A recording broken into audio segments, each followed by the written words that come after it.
This is the best value bike rack on the market. I checked every single distributor for you already, and it's only available at Home Depot. After 1 year of heavy use, of carrying heavy e-bikes, camping, scraping it on driveways, it's held up great.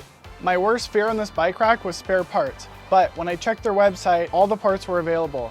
And inside of the owner's manual, it points out which every single part is. What's great about this rack, besides the price and the value?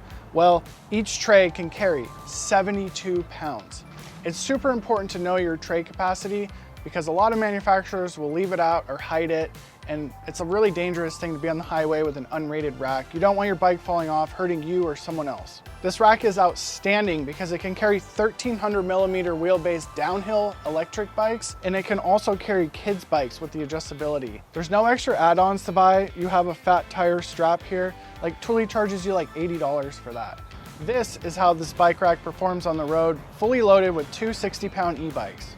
This is how the bike rack performs off-road with two 60-pound e-bikes. The GoPro fell over before the bikes. This is what happens when you don't strap down your bike tightly on any bike rack.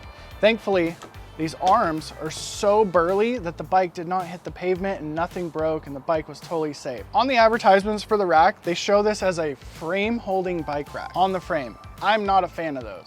But I dug into the manual, and the manual clearly shows mountain bikes with the hook on the front tire.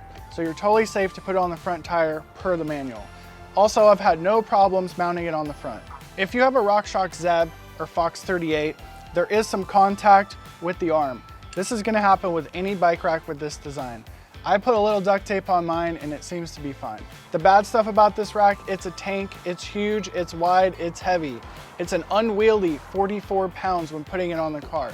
This is common across a lot of bike racks, so it's not unique to this one. It only comes in a 2-inch receiver. Sorry, passenger cars and Priuses. Actually, I found some custom 2-inch adapters for Priuses. This part of the rack hangs down and scrapes when you go out of driveways, even with a moderately tall RAV4. If you had a passenger car, this would be a real problem. This is a common theme on bike racks, and no one seems to be addressing it except for 1UP.